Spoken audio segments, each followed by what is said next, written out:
You are watching and listening to Chris and Leicester Till I Die TV on YouTube and your favourite podcasts.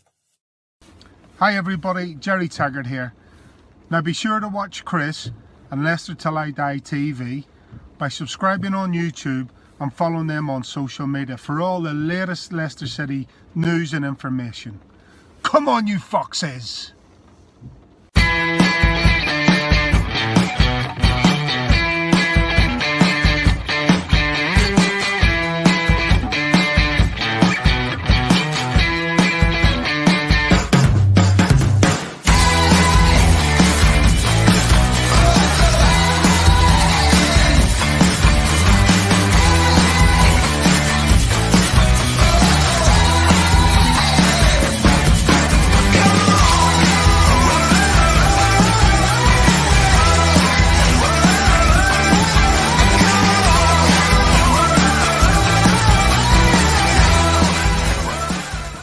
Of the net. You're watching Leicester Till I Die TV. Watch us on YouTube. Listen on your favourite podcast platform. Or ask your smart speaker to play the podcast Leicester Till I Die. Subscribe, like, follow, and join in now. Right, Chris. All right there, all right at the back. How the devil are you all? Good evening, welcome along. Oh, it's going to be one of those nights. As Craig just said to me before we came on, what could possibly go wrong? I think we should replace that with what could possibly go right. I loaded up totally the wrong show. I sent Craig, therefore, the wrong link. He clicked on that link, so it was late coming in. And the videos are all going to pot. Oh, it can only go one way, this show, and it worries me as to where it is going. I hope you're all well. Welcome along. This is Leicester Till I Die. We are live, and this is where you can find us.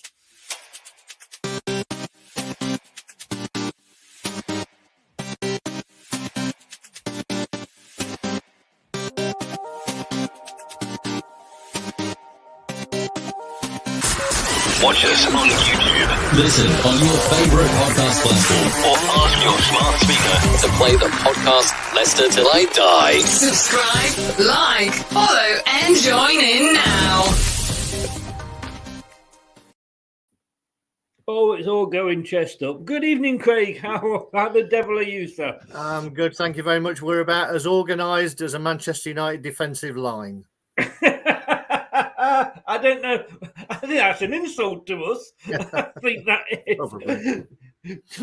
Talking about the Manchester, you can almost believe we planned this, but talking about the Manchester United back line, I make no excuse whatsoever for playing this again.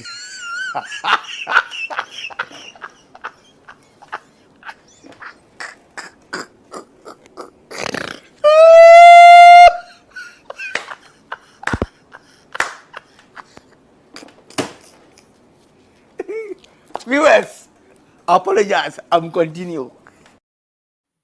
Did that work at your end? Yeah, it did. Yeah, brilliant. It totally didn't at my end. So that's the sort of thing. I was going to say, two, shall I say, slightly mature men in the internet. Where can things go wrong, eh? That's much kinder than you said off air. Well, I've got to be careful on air. It's being recorded, and people can use this legally. Rob, good evening. So, how the devil are you? Craig, my little devil. Well, so that you two want to discuss, I'll let you talk after the show. Totally. I've literally got 1, 2, 3, 4, 5, 6, 7, 8, 9, 10 shows this week. But Leicester City doing well in everything, and we've got all these games. But you're like Leicester City's version of Romesh Ranganathan. You're on everything. even at 2:00 in the morning when I can't sleep and I'm watching him going around Ethiopia. It did help me go to sleep. I've got to be honest with you. But Carabao Cup, round of 16, our old friends Brighton. I know. Seems like it's not a cup season unless we get them, is it? But I'll I'll take the same result as last year. That's for sure. Well, yeah, preferably not that late though. No, although you take it if it's 0-0. We'll take it with us getting the winner and not them. But going to be a tough game. I think it is, and I think that was proven earlier in the season, and how Brighton are sort of playing this season. I mean, hopefully we'll have somebody better behind the old camera at VAR, but of course that's no guarantee, is it? No, it's not. Hopefully they'll go our way, but Brighton. Obviously, we don't know which team either of us are going to put out, but Brighton are making steady headway, aren't they, over the last few seasons since Graham Potter's come in? He's done a really good job. There's still a couple of players short of a really top-notch side, but they managed to pen Man City in for a good sort of 25 minutes. Once Man City had obviously gone 3-0 up, but they penned them back and they took their foot off the gas. But but they're a useful outfit these days. I mean, unfortunately, we were going to have a Brighton fan pop in from the Brighton Rock Pod, but he couldn't make it, so he has sent me something to read out, like an official statement. But I mean, I must admit, I'm very much with Brad on this, because he kind of says he doesn't buy into the Potter hype. Mm-hmm. I mean, people are saying, "Oh, Potter for England and Potter for Man United," and he was linked with Spurs. Maybe that's not a top job anymore, but I think he's yet to prove himself. I think it's a little harsh. I mean, if you look at his squad again, I would ask the question: how many Brighton players are getting in our team? Well, none, because you didn't want to do a joint team, did you? Well, no, that was mainly because we got no idea who's going to play and who's not. So wherever we go with it, it's going to be wildly out. But again, there's not many. So in terms of doing what he's doing with the players he's got, I think there's a lot of managers who are doing not as well with more talent at their disposal, shall we say. So he's clearly got something about him. I know what you're saying, but I mean, last season he actually finished under Steve Bruce at Newcastle United.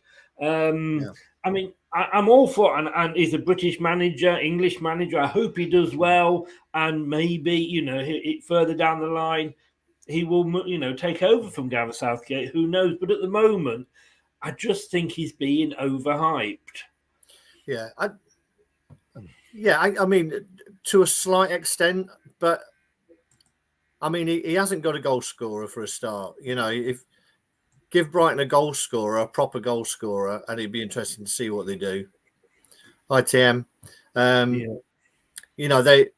Morpay's not getting in any top half side. To be honest, he's a decent work a day striker who puts himself around a lot, but he's not going to get in many teams in the top half of the table. No, and that's always been their main thing. They've usually been pretty solid at the back, but they just can't convert their possession into clear chances or goals. So, but in terms of a progression, and I guess it's a little bit harsh because you can't expect someone to just turn it round instantly with no big pot of money.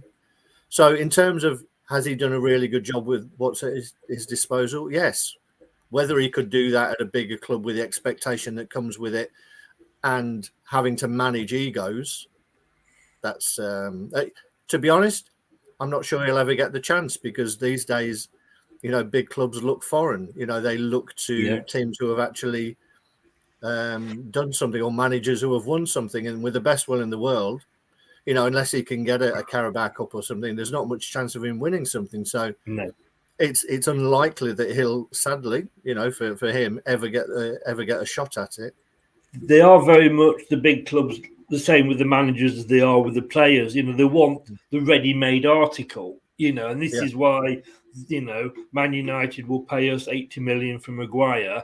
And, when we paid 30 odd for him, they always want that ready made. And I agree with what you're saying. And I hope he does do well, because like I say, we need some good English managers out there. If you come to think, probably the best we've had for a while is Sam Allardyce. That probably sums it up. I can just say, you can tell who the regulars are on this show because the jokes come to my standard.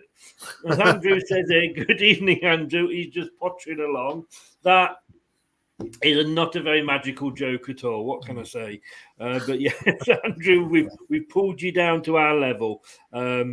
Nobody's yet pulled anybody down to TM's level, which is Spurs level, which is Spurs. They could win the national limbo dancers. Now, TM, I'm being unfair. To be fair, it's going to be an interesting game for them at the weekend because they've got that other team who are under a lot of pressure, Man United. So that will be an interesting one. But it was interesting to see Nuno Espirito Santo. I don't know what he'd been drinking at the weekend, but apparently they fully deserved to beat West Ham, according to him, despite not having a shot in the second half. And that's not a shot on target. That's a shot. But apparently they deserve to win. So who knows what he's been taking? Who knows? But then again, he was there, so something like 10th choice manager, wasn't he? Andy, he's a top Potter. And I'm gonna have to sorry, Rob. That is, I'm a top Potter. Chris, if your jokes weren't as bad as mine, I would ban you. But Chris, what he's giving you there is the opportunity to plug your special guest for the score prediction show. Do you know what? You are very, very true there, young man. And as soon as you mentioned it, talking of top Potters, thank you, Craig. The prediction show this Thursday, the 28th, Mark Selby, the old jester from Leicester, who's a bit of a Potter himself on the old Green Bays, but he's a big fan of Leicester City. He's unfortunately not going to be able to make it himself because obviously he is a rather busy man, as I'm sure you can accept. But he has sent me his predictions through, and I really do thank him for that he took the time to do that for me. Really, really nice guy. And Andrew, no, it's not Harry Potter. I do. That would be some guess, though, wouldn't it? It really would be. Well, if you carry on I assume you'll carry on the Potter theme, and next week we'll have Charlie Dimmock. Stop it! No, before I could go so many places with that. I'm sure you could. Yes. But she's a very nice lady, and I would, she's helped me out a couple of times. I would thank her for her support, but she never wears it. Anyway, you see, this is your fault. You took me down. You've took me down this line. Gone down another wormhole. Exactly. Terry says I fancy a good Duffy and Dunk.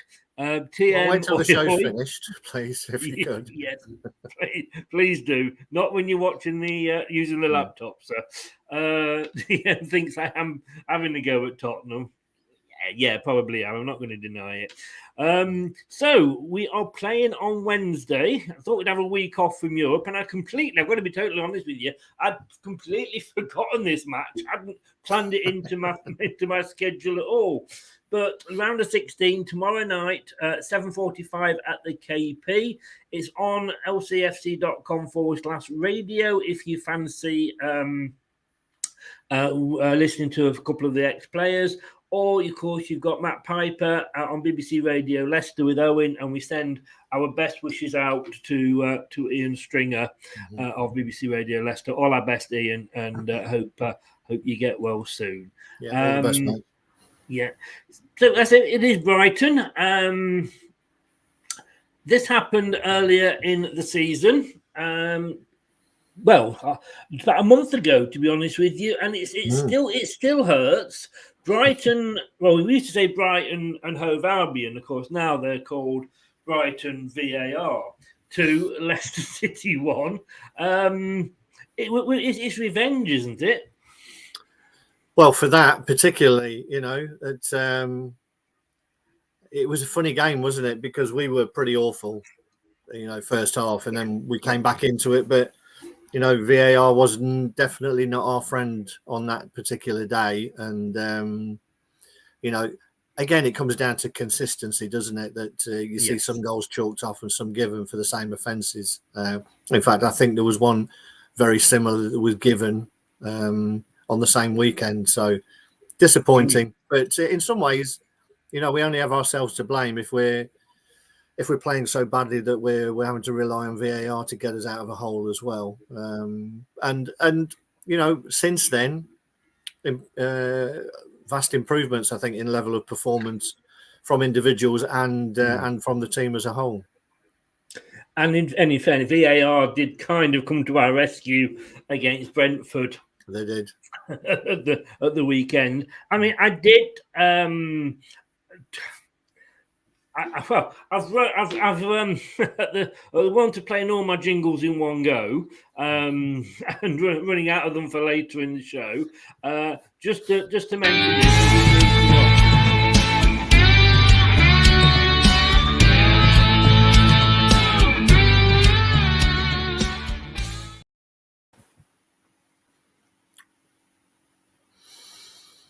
The BBC himself. That wasn't playing at all. BBC website, talking points, Foxes, and this is my sort of blog today, and you can find it every Tuesday under the Tuesday talking point on BBC website on Leicester City's homepage on there. Foxes consistently inconsistent, and I gave fair praise there to Brentford, but we suddenly had a couple of games there where, yes, we've had 3 wins in the row, but we had a great performance against Man United, although you wouldn't believe that if you listened to the radio or read the news reports. It was all about how bad Man United were. But we played really, really well. We played well in the Europa, but Brentford didn't. We struggled against Brentford, really, didn't we? I think it was almost a smash and grab. Yeah, I didn't get to see the game. Obviously, saw the highlights and heard a bit. And but I don't think it was anything that we didn't expect. And when we were talking on the preview show, it almost went exactly to type that we knew that they would come at us and be in our face, and it was up to us to sort of hold our nerve, match their physicality, and we'd have opportunities to play through them. And we did in the end. We created a few chances, and the second goal was fantastic, sort of third man running goal and team play where we got through the press. But I do worry a little bit about our lack of physicality. They won virtually every 50-50 ball. They were winning 60-40 balls. And we knew that, and Brendan would have known that, the players would have known that, but still we didn't match that up. And people are giving a lot of praise to Brentford for the way they play, and they do try and get it down a little bit. But, in many ways, you've got to say, are they a glorified Stoke? And nobody gives Stoke any credit when they played in a similar fashion of up and at them and in your face and closing you down. They have got a bit more quality, I will give them that, Brentford, but they're matching that sort of level of work rate. And the impressive thing is their fitness levels, that they never let up. They were going at 90 minutes. So how long they'll be able to sustain that over a season, I'm not sure. But they're giving better teams than us, a tough time. We did say away with that. It was a great. We did say that against Leeds last season, didn't we? Very much sort of. They're a similar style, and it worked for them for one season, struggling this season. But Brentford also reminded me of Leicester under Martin O'Neill. They were fighting till the end. They were making life difficult. They're a team, I think, that nobody's going to want to play if they can help it. But back to Brighton and Thursday, it's going to be a different sort of game, isn't it? Because Brighton aren't Brentford. To state the obvious, I guess, but you know what I mean. They play a different style. Yeah, they do. It's much more about possession. I mean, it could be a game where both teams just sit in their half and keep possession, and then just pass it back to the opposition after 5 minutes. You know, it depends how attack-minded either team really wants to be. But you know, they're both possession teams. Yes. I think it's going to come down to who takes the chances on the night, and hopefully we're a little bit more clinical than they are. I'm not sure who they're going to go with. They don't have a vast array of talent up front. You know, once you get past Morpay and Welbeck, they've not got a lot. They've got the Irish lad who isn't the greatest finisher, but he does put himself around a lot. So I think, again, we might have to be patient. It may be a long haul, but it's about taking the chances when we create them. I think we will. I mean, I don't know if you've heard an update on sort of Vardy's injury at all, but I mean, I think the thing now is, you know, Jamie didn't have his best game against Brighton. We know why now. He lasted only 45 minutes, had very few touches, but you've not got to worry about, oh God, what we're going to do? We haven't got Jamie Vardy. You know, we've got somebody who happens to like potting 4 balls into the net, back to potting again in a game. It's a good position to be in. It is, but it's important to understand and know whether Jamie is going to be fit for Arsenal. Because if not, then there's every chance that Brendan might twist things around a little bit because he knows he needs to keep Iheanacho and Daka fit. Now, if you go behind them, past them, I'm not sure there's a lot of striking talent available at the club in terms of out-and-out strikers. So it wouldn't surprise me if he switches it up a little bit and goes back to a 1 up front, just to protect someone to play with Vardy, to be honest. I can see that, or I think his plan, you know, at the start of the week, well, back end of last week, was probably after Daka, and you know, he kind of almost came out and said straight away, you know, he's not going to be starting against against Brentford, and I think the idea was probably to play Daka in this midweek, and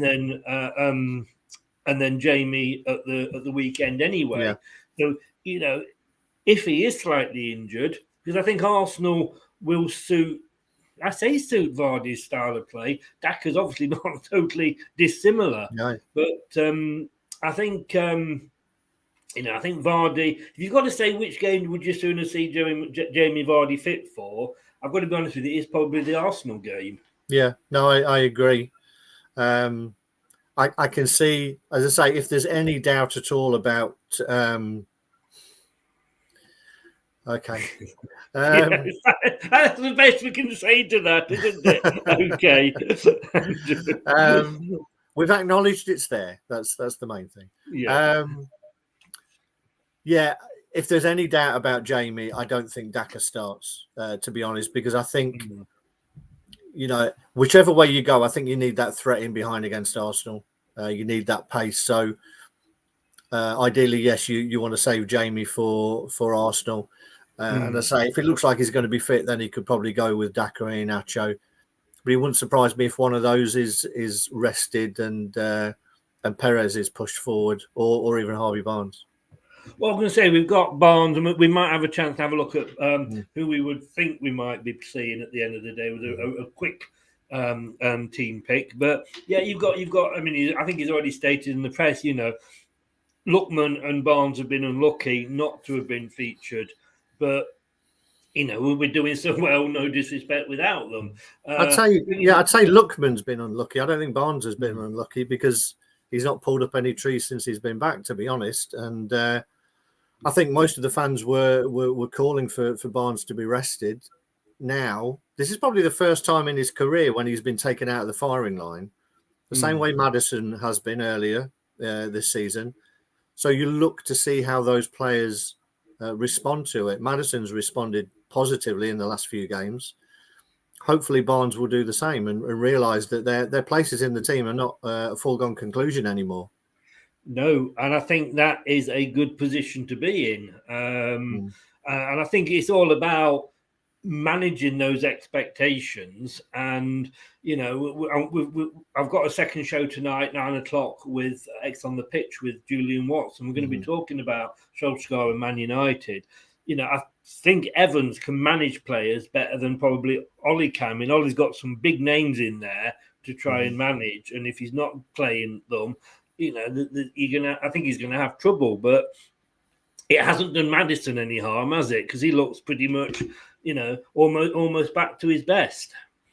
Yeah, I think he's got a bit of a swagger back about him, hasn't he? And he always talks very well, and it was nice to see him come out and talk after the game as well, and also to take on board the stick that he was getting off the fans as well, and respond in a proper, almost Jamie Vardy fashion, But what he needs to do now is consistently continue that form. There's no point doing it, scoring a goal, and then dropping off, particularly if he wants to force his way back into the England team.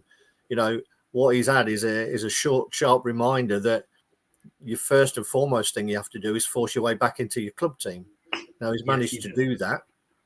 His next step is to be consistent enough to get back into the England squad, and there's a lot of competition for places, so he can't afford to let up. No, not at all. I mean, let me just read out to you what the gentleman has said from Brighton Rock, if I can just bring it up.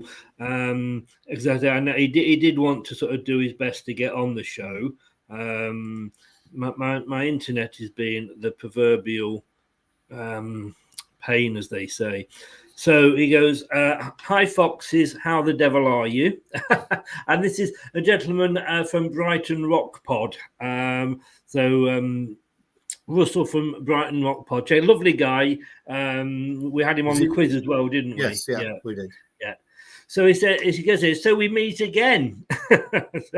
We meet again, Mr. Sherlock, I know. Sandwiched in between two massively tough league fixtures for us. I'm not expecting a strong squad for this one, or indeed any kind of a success with the final score. We have some good depth in general, but nothing significant in comparison to you guys. So it looks like we will fail to make the business end of this competition yet again. And it says quarterfinals plus. I predict to start for the excellent Alex McAllister, and some of our young talent, such as centre-back Hayden Roberts and central attacking midfielder Taylor Richards. Would like to see start under-23 striker Evan Ferguson get a run out, but not sure he will.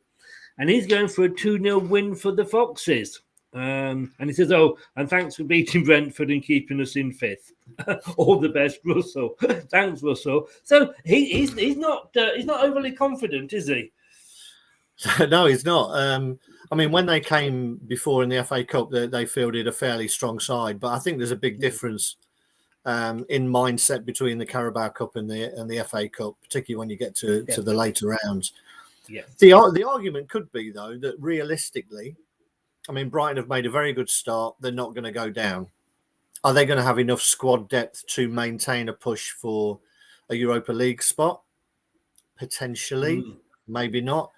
I would be disappointed as a Brighton fan if my team wasn't targeting success in the cup, to be honest. So, particularly early doors in this one, I don't know what he's got to lose by not going for it, but it sounds like they're going to take the safe route and rest a lot of players. I mean, you made the very good point there. FA Cup, Carabao Cup, you know which one you're sooner do well in. But as fans, we obviously want to do well in every cup. But, if he was to get knocked out, I'm sure the fans would say, it's only the Carabao Cup, whatever. But like you say, it's a chance for him. I mean, I know Man City have won it every year, but when you go back to we had our success under Martin O'Neill, the big clubs don't always take it seriously. And, it is a route into Europe, and it is silverware. Yeah. I mean, they tend to take it seriously after this round, don't they? We get to quarterfinals, you're a couple of games away from Wembley, and then the lure of Wembley takes over for players, managers, fans alike. But as I say, going back to that about Brighton, I'd have thought they'd have had a good go at the two cups. The same with West Ham. West Ham may be a little bit different because they're they've got the Europa League and they're doing really well in that. Spurs obviously want to concentrate on the Conference League. Sorry, I had a flash forward there a few seasons. The Conference Cup. TM, you see, it's not just me, TM. It's not just me. So Brighton are essentially in 3 competitions. To virtually give one of them up is a little bit short-sighted. And as I say, I'd be disappointed, but I'd be quite happy from a Leicester perspective if they want to go down that route and rest some players. Of course. Let me, and we're always putting you in the position of sort of the Leicester manager. Let me put you in Graham Potter's shoes at the moment, and you're looking at Brighton as they are.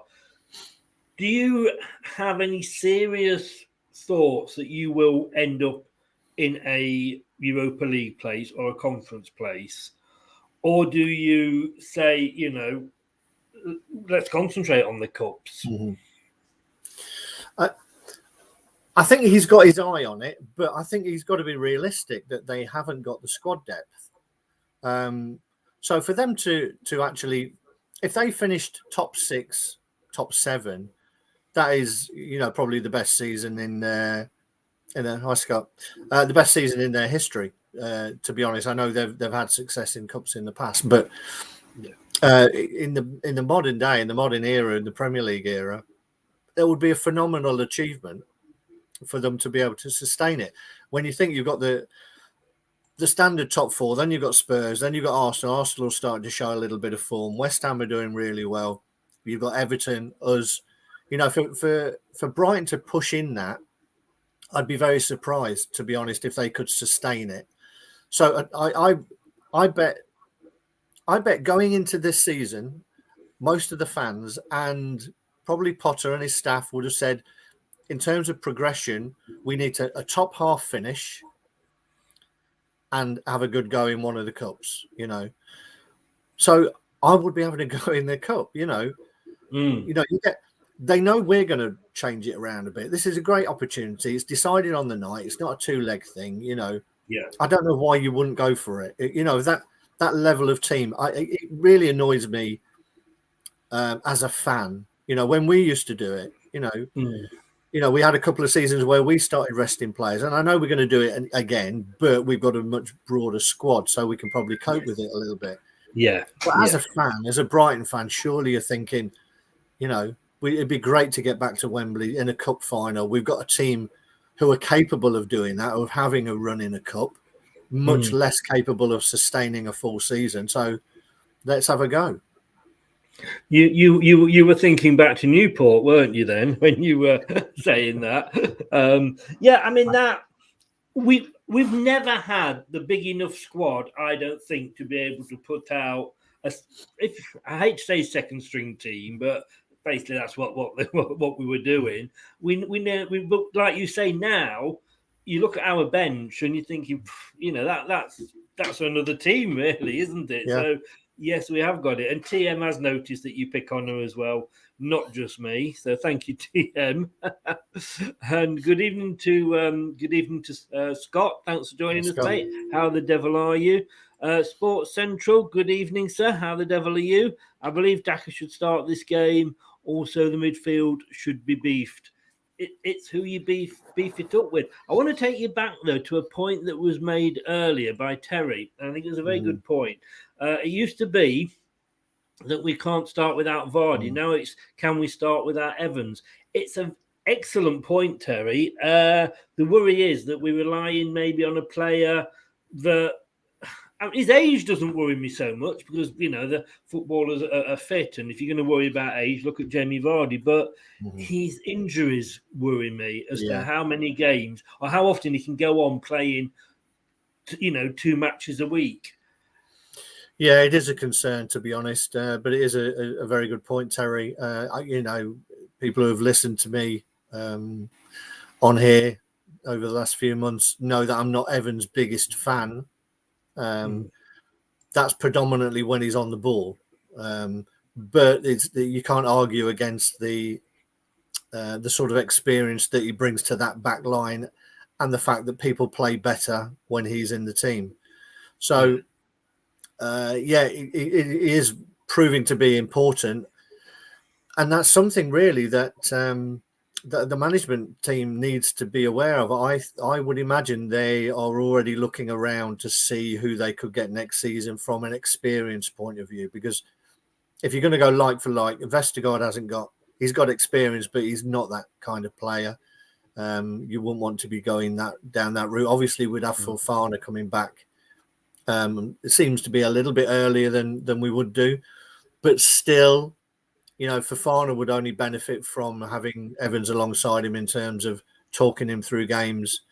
In the same way that Wes Morgan did it a little bit. And I know Wes Morgan had a lot of critics as well, but that experience, particularly in that area of the pitch, is difficult. You can't really buy it, even though I think we're going to need to. I don't know. I can't think of anybody off the top of my head who would fill that role if Evans is struggling after this season.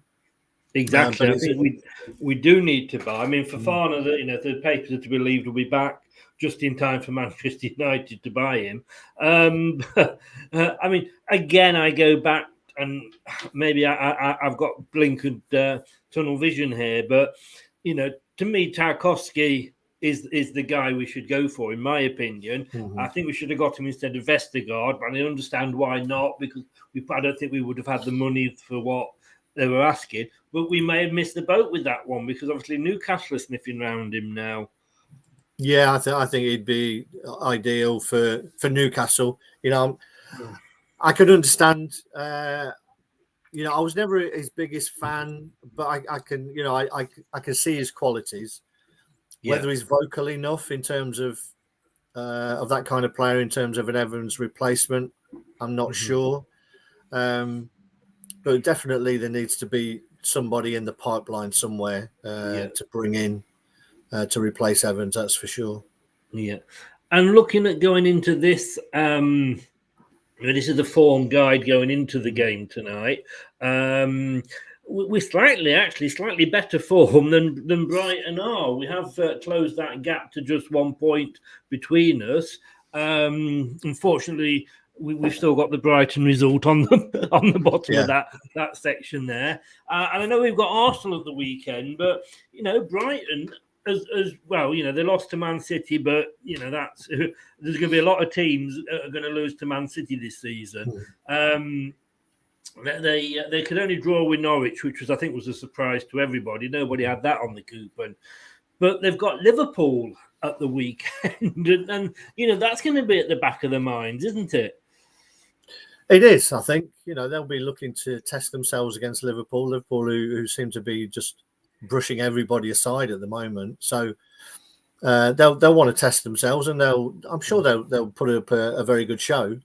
But you just look at that in terms of goals scored. Obviously, unfortunately got 2 against us, but I think you and I would probably scored 2 against us the way we played that first half. But then beyond that, they've had 2 0-0s there, 0-0 with Norwich, who looked shocking against Chelsea, where they shipped 7. Yes. 0-0 with Arsenal, and then a 1-1 at the weekend. So a 1-1 before that, before getting beaten by Man City, where they scored 1 again, and that was a penalty. So they're not the most free scoring of teams. Just looking at they've scored 9 and conceded 9. Yeah, it's the lowest, apart from they are the lowest. I mean, Liverpool have got 27, just as a comparison at the weekend, and conceded 6. But like you say, that seems to be their problem. They're not like you say, scoring that frequently. They say lowest to the top half of the table easily. Sports Central here saying it would be amazing to try out a front 3 combination of Daka, Iheanacho and Vardy with Tielemans in a free role. To be honest with you, I think we're going to be talking of resting some players. We had last week we had 2 games. This week we've got 2 games. Next week we've got 2 games. There's going to be some players, and Tielemans, he holds the record for the most minutes played this weekend. I think this season. I think he's going to need a rest, isn't he? He's probably going to need a rest. I'm not sure he's going to get one. To be honest, I've said this before, and I'm not going to use that phrase, but as I say, I don't see a team that Brendan puts out not having Tielemans starting. To be honest, he may well choose this game to do it. I'm not sure what else he's got. I'm not sure someone will be able to tell us whether it's this competition that Mendy can play in. I got a feeling it is. So you might well see Mendy play if he's fit. I think Dewsbury Hall will get another run out. Yeah, but you still need somebody to knit that together. So I could see them playing. You got Samari, who he's very much been playing in that Ndidi role, but Samari is very much a box-to-box midfielder. So maybe the Samari into the Tielemans role with Mendy, Stroke, Chowdhury, whichever one is available. Well, we know Chowdhury is to fill that defensive role. Yeah, it could be. I mean, he could go that he wants to go with Chowdhury and Mendy to allow Dewsbury Hall to have a bit more of a freer role and see what he can do. I think it'll all come down to whether he sticks with a 5 at the back or whether he reverts to a 4, which I've got a feeling he might go back to a 4, to be honest. And I think when you look at that front side, that front 3 that SP was talking about there, I think you could only play that if you had a back 4 as well. You can't play that and a 5. Liverpool do it with their front line, their front 3, who are frightening, but they do it with a back 4. So I know there's one competition, Scott, that Mendy can play in. It's either the Europa League or the League Cup. I don't think it's the Europa League because... No, I think it's the League. I thought he played in the last round, to be honest. Yes. Only because Benkovic is in the Europa League. Yeah. And I'm sure I don't know why. I don't know why he's suddenly gone with... Because Mendy had a great season last season standing in for Ndidi when he was injured. Yeah. And I think Rodgers maybe ruined that decision a little bit, possibly. But then again... Is this, it's time for Chowdhury to maybe take the bite and, bite the bullet and go, right, I'm going to go for this now. When I get my chance, you're going to have me rather than Mendy. But bit of a scary point I'm coming up to now, because whenever you've picked one to watch in the past, they've always gone out and played well against us. So I'm a little bit nervous about asking this, but... You're one to watch in the Brighton team, Greg. Yeah, well, I'm thinking that he is going to play in this one, to be honest, because he's coming back from injury and he's not started the last couple, but he's come on as a sub. And I'm sure Leicester City fans will remember this guy. He actually made his full Brighton debut against us prior to COVID. It was his first full game after he signed for Brighton. Came from Chelsea, and just a fantastic talent. He's, we talk about players having Duracell batteries. This guy just runs and runs. They've covered him fairly well for him during his long injury, but even at the weekend when he came on for a short period against Man City, he was running them ragged as well. Plays as a right back, sometimes a wing back. But he just wants to get forward the whole time. But his recovery speed is really impressive. Similar to a Kyle Walker in terms of him getting back. Very, a small diminutive player, similar to a Mendy, I guess. He's only 5'5", and there would have been a time when he wouldn't have even got a shot at professional football in the old days when you're too short. But he's just a real talent. And as I say, I can see him playing in this to give him a full 90 minutes to get him back to full fitness. But if so, whoever's playing down that left-hand side is not going to have an easy night because he will be at them the whole time. Really like it. If we were to ever lose Pereira, then he'd be all over my shopping list, that's for sure, to get him. And I think Brighton should enjoy him while they've got him, because I'm not sure they'll have him for too much longer, to be honest. But fantastic talent and definitely one to watch in the game tomorrow. No, brilliant. Thank you for that. I like it. It's a shame, but when you say that about Brighton, it always makes me think about Leicester.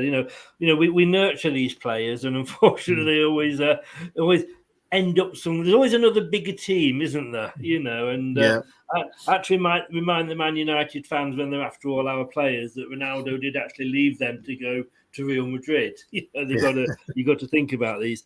Terry says here, other than a trip to Wembley and entry into the conference thing, are fans really bothered about winning? Now, I'll let you have a say in this, but I just want to say first, yes, because, you know, at this point, I want to win everything. If you ask me the question, you're in 4 competitions, which one would you least want to win? Then I suppose it would be the League Cup. But there's no guarantee, Terry, I don't think that we're going to necessarily get into Europe. I think the top 4's open again because Man United are struggling so much, and I'd got them, City, Chelsea, and Liverpool as a you know, money on bet for being in the top 4. So you got the top 3 plus possibly now one other, but you know, we've not had the best of starts of the season. We may not even get into the Europa League. So would I take the Conference League? Unlike a lot of Tottenham fans, TM, if you're still watching, sorry, yes, I would, because we're not big enough to look down our nose at the conference. It's Europe. So for me, yes, I am bothered about winning. Yeah, I think it's more a mentality thing. I mean, what have we said? Is it Man City have won it 3 or 4 times in a row? Yes, yeah. I mean, if a team like Man City are bothered about winning this, you know, and in the big scheme of things, they're not, you know, it's probably well down their list of things they want to win. But for me, it's more about a mentality of being a winning club. So if you're in a competition, you want to win it. And I think that's the way Pep looks at it. He does throw, you know, some of his fringe people in it, but he's got enough quality to be able to put out a strong side. And you know that when you get to Wembley, nobody wants to come away from Wembley as a loser. So yes, it is a trip to Wembley, but it is still silverware. And at the end of it, you want to win silverware. And yes. So I think, yes, I think he'll make changes, but I think he will put a team out that he thinks is capable of winning the game. Yeah, and I think, you know, as much as sort of this current woke generation that we're living through at the moment want, you know, us all to compete but not have a winner. I mean, I think, you know, there's the Booker Prize where everybody says, well, we don't want to win it. We should all share it between us. I mean, what's the point of being in any form of competition? Whether even, you know, what's the point of going into the sack race or the egg and spoon race if you don't want to win it? There's just no point whatsoever. Louise Brown. Louise, good evening. How the devil are you? She sums it up perfectly. Winning is a habit. You should always try to win. Yes, you should. Yes, you should. And talking... And I've got this one, Craig. I'm all right. I've got this one. Talking of winning, that leads me very nicely. You know, you could almost think that we rehearsed this, and then you watch it and you think, nah, no, you didn't. Talking about winning, we've got this coming up on Thursday.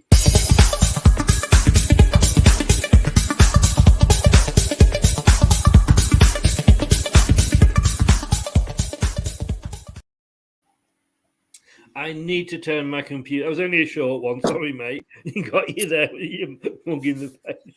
I will be a mug, that's for sure. We've got our brand new quiz. It's the pilot show, so it's just a one-off at the moment.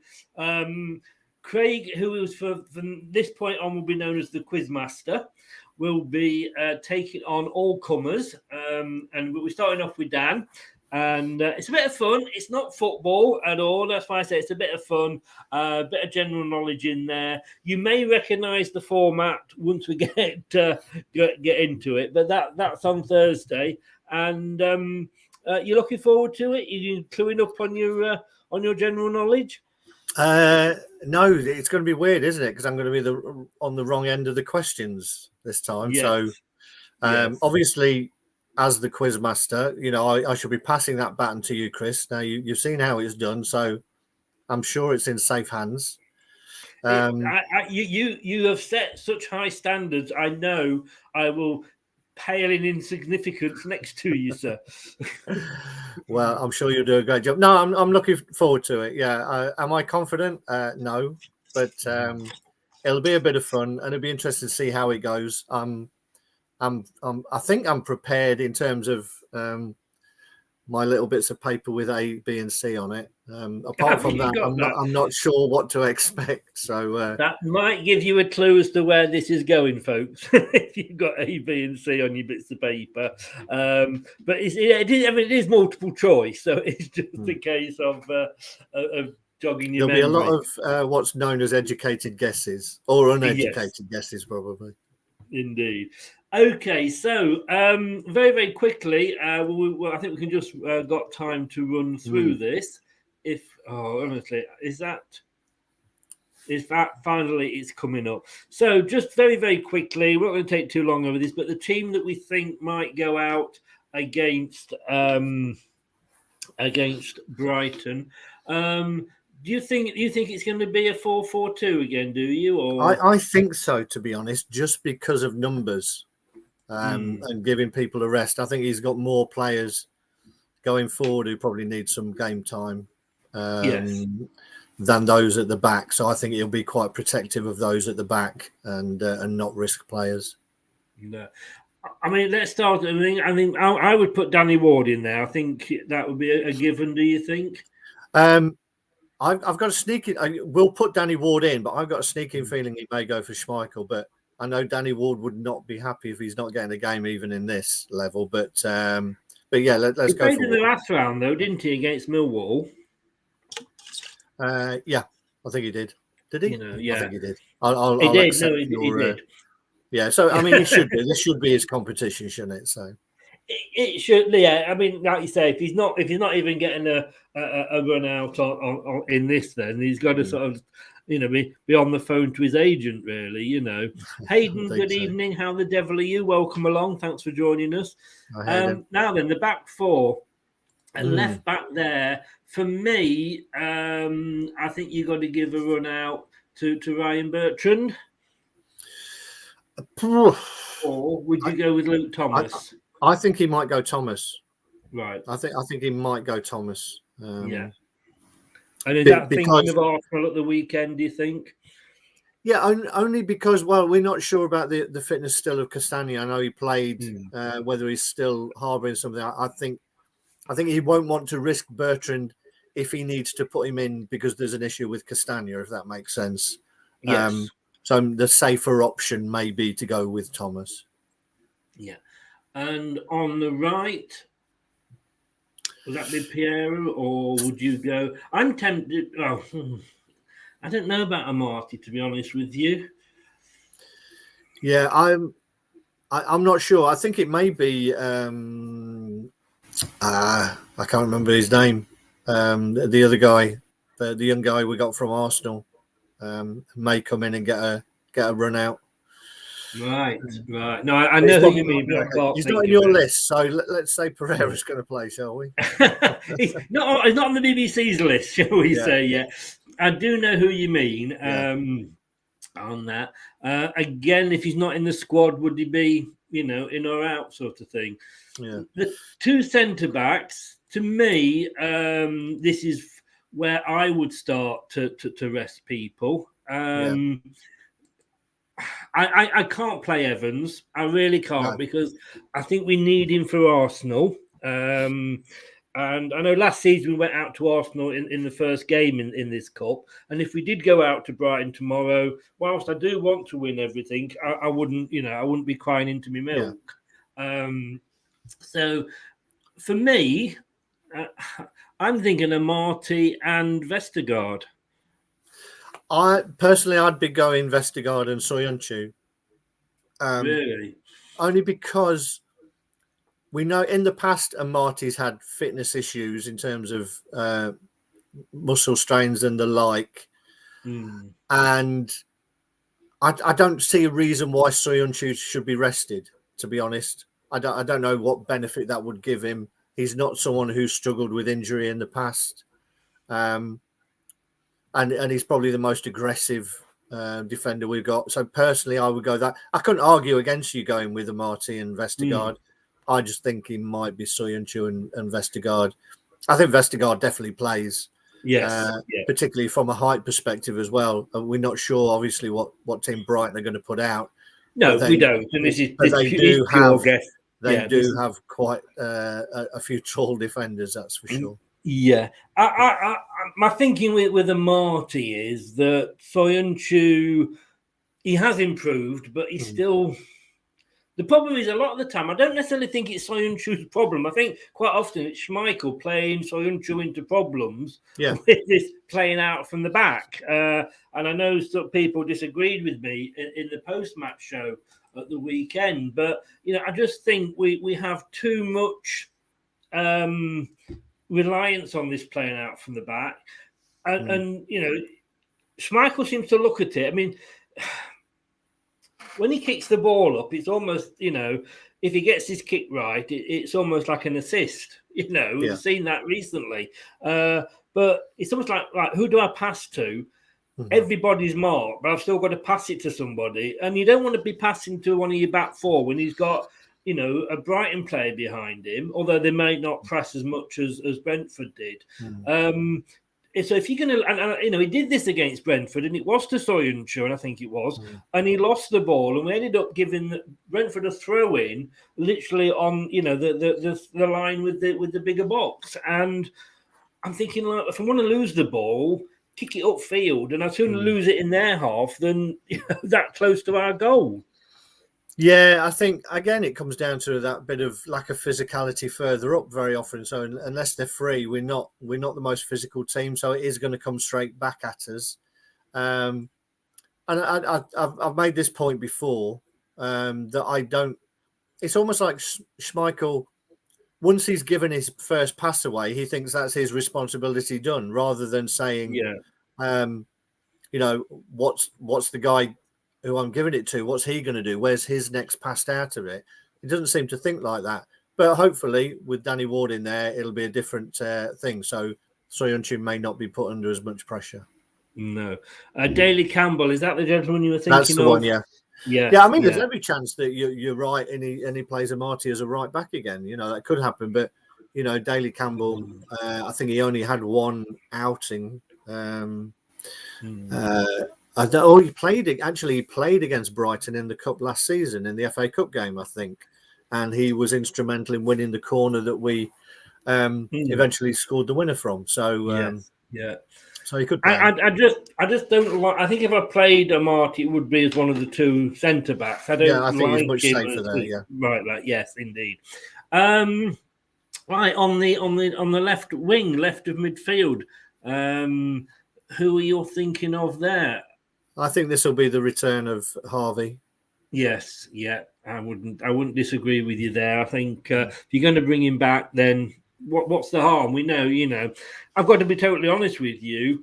Although he's not been at his best recently, he's had a couple of good games, and when he's got that ball, he's not scared to run at the defence. No, he does carry it well. Yeah, and if he's got, if Brighton, as the Brighton fan said earlier, if they're putting out some of their under 23s.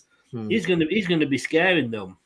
He really is. The only danger is with having Barnes and Thomas there, that if Lamptey's playing as a right back, he better have his running boots on and be prepared to track him back. Yeah, and then Lookman on the right. Are you going to put Dewsbury Hall there? No. Let's go with Lookman. Yeah. I just think he's ready for another start. Like I say, he's impressed me more when he's come on as a sub rather than at a start. But I think it might have been yourself that said, with his pace and his ability, when the defenders are tiring, he looks better and he's more dangerous than being on from the start. Yeah. We've known Ndidi. To me, you see, I'm thinking. You've got to give Tielemans a rest sometimes. Surely he can't go on and on. And the problem is, the more you play a player, the more susceptible they are to injury. Only because that's true. I'm happy to bow down to your experience on this one, Chris. Yeah, I say not because obviously you play more games, you've got a very good chance of getting injured. But I just think if you're tired and you're not quite totally into it, a game and. 2 games a week. And I know that I've said in the past, well, the youngsters and they paid a lot of money, they should be able to do it. And I was a lad and all that sort of stuff. But I just think we are risking our player of the season so far, to be honest with you. So for me, I think you've got to have Sumari in there. But I think being given a more freer role, because I would actually, and I know I'm not his biggest fan, but he's not let us down so far. I would have Chowdhury in there with him. Okay. I would be playing Dewsbury Hall. I don't. I think this has got to be a game for him to play. To be honest, I'd be having him instead of Sumari, knowing that you've got to have Sumari against Arsenal, because indeed he isn't fit. So that would be my thinking. Okay, so we'll bring Dewsbury Hall in there, and I do know what you're saying. I would just like to have seen. Would you then have? No, you see, you can't actually. To me, I just want to see Sumari let off the leash a little bit. Do you know what I mean? He's very much been in the role that he's been asked to play while indeed he's been out. It's kind of almost stifled him because he is this box midfielder and he's having to kind of play that holding role more. But the thing is, when you listen to Brendan speak about him, he thinks he's got that box-to-box role in him. But last season at Lille, he was very much sitting deep. I think he scored 1 goal all season. He was almost like the guy who passed it to the guy who got the assist, rather than getting forward. So I think he's got that in his locker because he's still a young player. But his last season, he was very much a deep lying midfielder rather than a box-to-boxer. Yeah. Let's just catch up a few comments on here. TM, I brought up before, says she can take it. Dare I say that the rumours are going around, TM, but I'm not going to repeat them. We love you, TM. We love to have you in here. Scott goes Amarte right centre back and Pierre right back. I do, but I'm going with Craig on that one. David S. Good evening, sir. How the devil are you? I say Brendan should look at this game as a chance to experiment with personnel, maybe think about how he could incorporate a Lookman or Barnes in the formation with 2 up front. Scott, here we go. Lookman, right midfield, Sumari, centre, Chowdhury centre, and Barnes left. Daka and Inacho up front, he says. And David says, don't forget he made a good move forward and took a cracking shot that the goalkeeper had to palm out for a corner. Who are you referring to there? I think he's probably talking about Sumari, I would think. Sumari, right, okay. Right, now then, the 2 up front. Are you sat down? you know where this is going, don't you? I mean, I think I know who I think this. Not necessarily should be, but I think it might be. But let's see where you're going. Well, I think Inacho plays. I agree. I really do, and it's funny because we're saying like, oh, Tillerman's can't play every game, and at the moment we've got Inacho playing every game. Bless him. My thought up front, I'm very much in agreement with you. It depends on Jamie Vardy and how his injury is.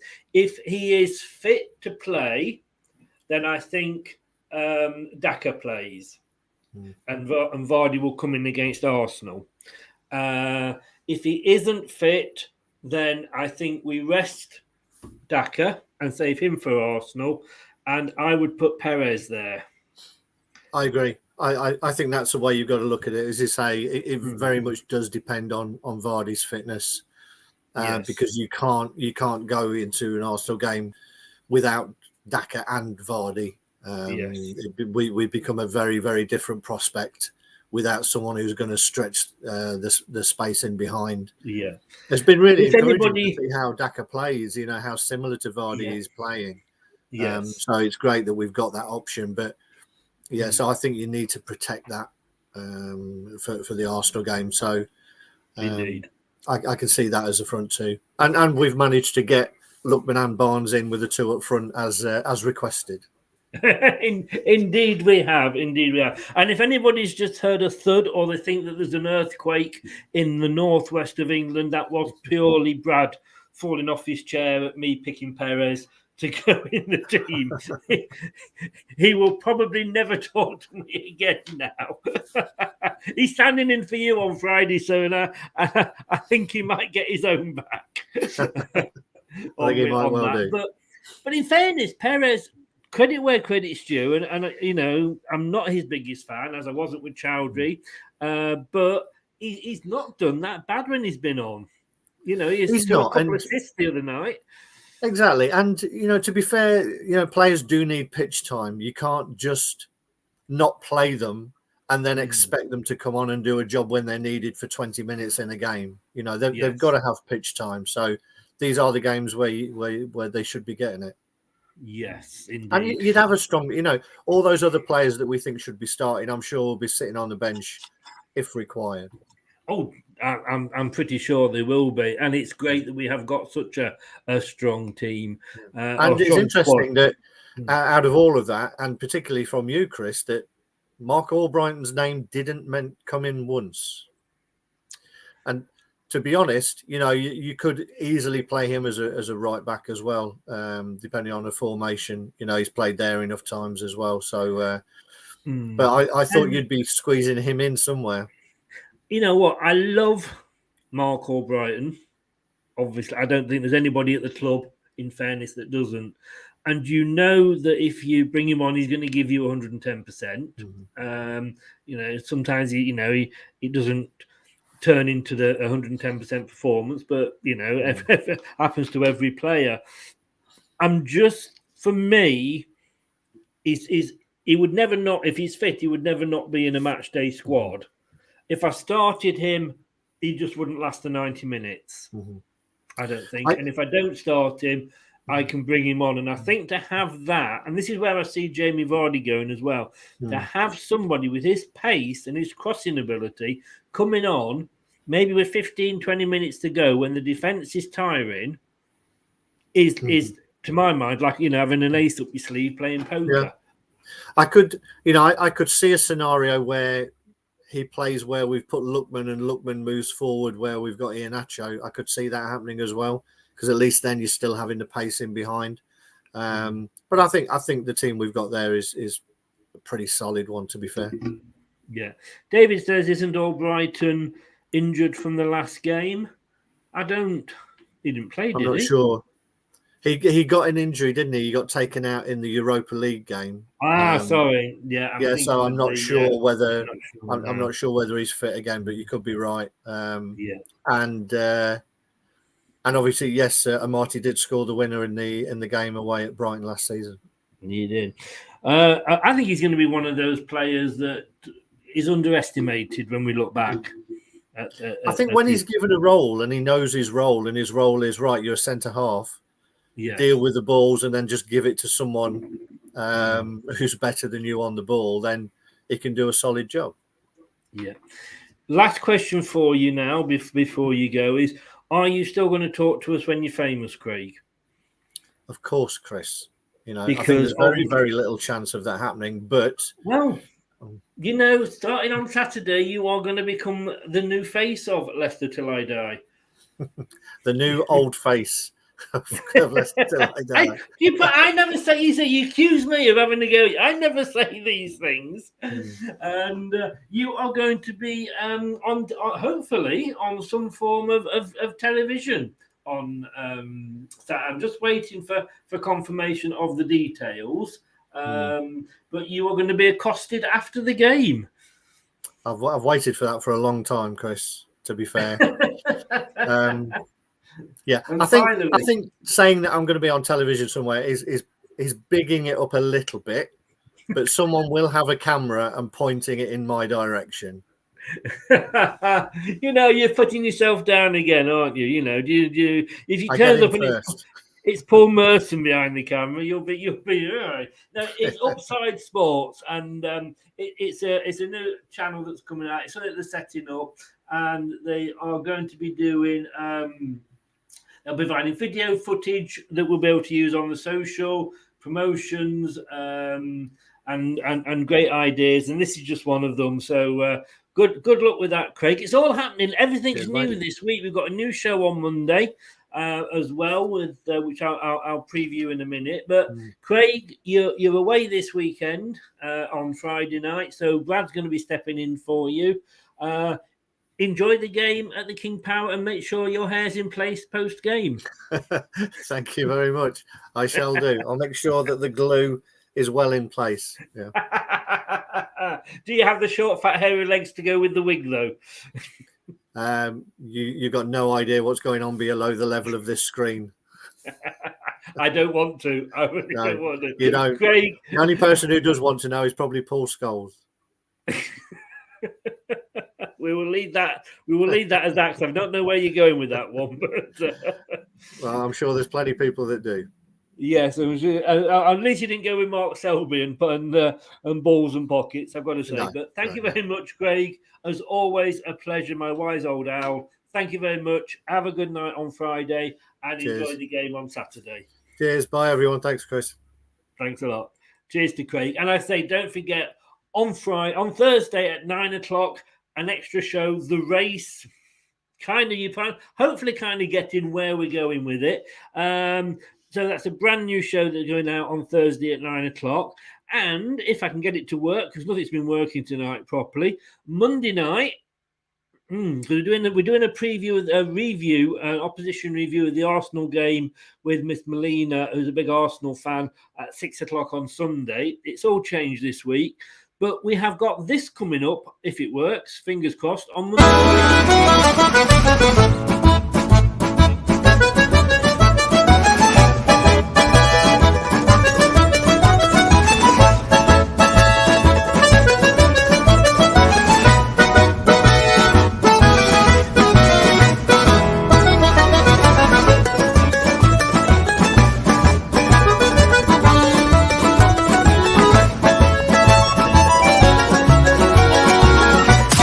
Leicester Till I Die TV. The three bears may have stole your bets, the three little pigs may have blown you away, but the three amigos will dazzle you. They make the Three Stooges look like amateurs. Maybe. I think maybe is the word that sums it up there. Yeah, three Leicester channels coming together. Leicester Till I Die. Akash joins us from Beyond the 90 and Ant from Ant's Leicester's TV channel. All coming together on Monday to have a review of Leicester during the month of October. It's going to be a regular monthly thing. And I'd say three great Leicester channels all coming together. Will work better together than Lampard and Gerrard ever did. Guys, I will see you at 9 o'clock. In about 47 minutes' time. I need to go and get changed. Make it look like I'm professional. Yeah, maybe one day it might work. I'll be back with Julian, the ex-player, for X on the Pitch. See you at 9. Good night. That's all, folks. Hello, Matt Elliott here. Be sure to watch Leicester Till I Die TV on YouTube and follow all their social media platforms for all the latest updates and news on Leicester City Football Club.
us on YouTube. Listen on your favourite podcast platform Or ask your smart speaker to play the podcast Leicester Till I Die. Subscribe, like, follow, and join in now.